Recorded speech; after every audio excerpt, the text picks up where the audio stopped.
రేవంత్ రెడ్డి గారి ప్రభుత్వం గ్రూప్ 1 విషయంలో చాలా తప్పిదాలు ఇచ్చిందని చెప్పి హైకోర్టు చాలా స్పష్టంగా చెప్పింది. పబ్లిక్ సర్వీస్ కమిషన్ అసలు నిబంధనలకు విరుద్ధంగా, నోటిఫికేషన్ విరుద్ధంగా ఇవాళ ఫలితాలు ఎగ్జామ్ పెట్టడం కానీ, ఫలితాలు విడుదల చేయడం కానీ ఇవన్నీ తప్పిదాలని చెప్పి హైకోర్టు చెప్పినాక కూడా ఈ పబ్లిక్ సర్వీస్ కమిషన్కి ఇంకా బుద్ధి రాదా? ఈ ప్రభుత్వానికి బుద్ధి రాదని చెప్పి ఇవాళ మేము ప్రశ్నిస్తూ ఉన్నాం.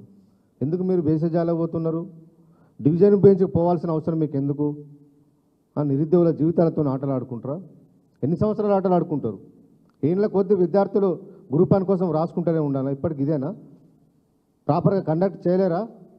కండక్ట్ చేయకపోతే చెప్పండి, యూపీఎస్సీకి రాయండి, మేము చేయలేము, రాష్ట్రంలో పబ్లిక్ సర్వీస్ కమిషన్ ద్వారా మేము కండక్ట్ చేయాలని చెప్పే ఆపణ చేయండి. ఒక దిక్కు విద్యార్థి సంఘాలు, విద్యార్థులందరూ కూడా పబ్లిక్ సర్వీస్ కమిషన్కు మొరపెట్టుకొని ప్రాపర్గా ఎగ్జామ్ నిర్వహించండి. గతంలో జీవో నెంబర్ 55 ఉండే ఆ నోటిఫికేషన్ ప్రకారమే మీరు ఎగ్జామ్ కండక్ట్ చేయాలని చెప్పి ప్రభుత్వాన్ని విన్నవిస్తే దాన్ని వైలేట్ చేస్తూ తీసేస్తూ 29 తీసుకొచ్చి ఇవాళ విద్యార్థుల నెత్తిన కూర్చున్న ఇవాళ ఈ పబ్లిక్ సర్వీస్ కమిషన్ ఎవరి కోసం ఇవాళ జీవో నెంబర్ 29 తీసుకొచ్చారో ఈ ప్రభుత్వం ఇంతవరకు దాని మీద స్పష్టత ఇవ్వట్లేదు.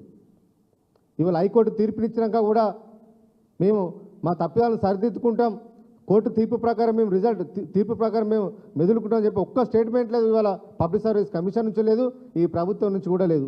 దున్నపోతు మీద వాన పడ్డట్టే ఈ ప్రభుత్వం పెద్దలు ఇవాళ వేరుస్తున్నారు తప్ప వాళ్ళకు ఉలుకు లేదు, పలుకు లేదు. ఇవాళ మీరు అనుకుంటున్నారు కావచ్చు మేము కోర్టుకి వెళ్తాం, డివిజన్ బెంచ్కి వెళ్తామని చెప్పి ఎవరైతే ఎగ్జామ్ రాసిరో, ర్యాంకులు వచ్చారో వాళ్ళకి మీరు చెప్పే ప్రయత్నం ఇవాళ మీరు చేయొచ్చు. కానీ లక్షలాది మంది నిరుద్యోగులు, వేలాది మంది నిరుద్యోగులు అందరూ ఇవాళ ఎదురు చూస్తూ ఉన్నారు. ఇది మీరు చేసే చర్యలు తప్పని చెప్పి ఇవాళ అందరూ భావిస్తూ ఉన్నారు. వాళ్ళకు వ్యతిరేకంగా మీరు డివిజన్ బెంచ్ పోయటం మాత్రం బీఆర్ఎస్కి వెళ్ళి మేము పోరాటం చేస్తాం. ఈ రాష్ట్రంలో నిరుద్యోగులందరినీ, వివిధ సంఘాలను, అన్ని రాజకీయ పార్టీలను ఏకం చేసి ఖచ్చితంగా ఈ ప్రభుత్వం మీద మేము పోరాటం చేస్తాం. ఇవాళ క్యాబినెట్ మినిస్టర్లు ఎందుకు స్పందించారు దీని మీద?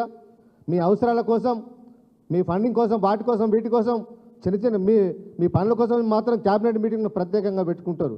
ఇంత లక్షలాది మంది ఎదురు చూస్తున్న ఈ గ్రూప్ 1 విషయం లోపల ఎందుకు మీరు ఒక క్యాబినెట్ సమావేశం ఏర్పాటు చేయండి, చర్చించండి. హైకోర్టు తీర్పు ఏ విధంగా ఉన్నదని చెప్పి ఏజీని పిలుచుకొని మీరు అవగాహన తెచ్చుకొని మాట్లాడండి. అవన్నీ ఏం చేయకుండా కాలయాపన చేసే ప్రయత్నం చేస్తే మాత్రం నిరుద్యోగులు ఎవరు ఊకోరని చెప్పి ఈ సందర్భంగా ప్రభుత్వాన్ని హెచ్చరిస్తూ ఉన్నాం. అన్ని విద్యార్థి సంఘాలను ఏకం చేస్తాం, ప్రభుత్వానికి వ్యతిరేకంగా పోరాటం చేస్తాం. ఎగ్జామ్ కండక్ట్ చేసేవారు కూడా మా పోరాటం ఉంటుంది. ఈ రాష్ట్రంలో అన్ని విద్యార్థి సంఘాలను, నిరుద్యోగులను కలుపుకొని ఈ ప్రభుత్వం మీద మేము పోరాటం చేస్తాం. మంత్రులు మీరు ఎవరు తిరగలేరు మీరు అనుకుంటారేమో, పోలీసులను పెట్టుకొని మేము తిరుగుతాం, మాకేం కాదని చెప్పి ఇవాళ ఈ రాష్ట్రంలోని క్యాబినెట్ మినిస్టర్లు అనుకుంటారు కావచ్చు. ఖచ్చితంగా అడ్డుకొని తీరుతాం. మిమ్మల్ని ఎవరి గ్రామాలలో తిరగనీయం.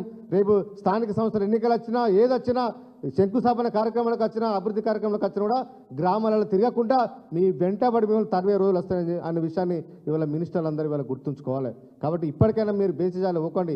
ప్రభుత్వం ఉన్నది ప్రజల కోసం, విద్యార్థుల కోసం కాబట్టి వాళ్ళని దృష్టిలో పెట్టుకొని మీరు నిర్ణయాలు తీసుకొని మళ్ళీ ఎగ్జామ్ కండక్ట్ చేసి లక్షలాది మంది ఎదురు చూస్తున్న విద్యార్థుల కోసం మీరు సరైన నిర్ణయం తీసుకోని చెప్పి ఈ ప్రభుత్వాన్ని మేము హెచ్చరిస్తాం.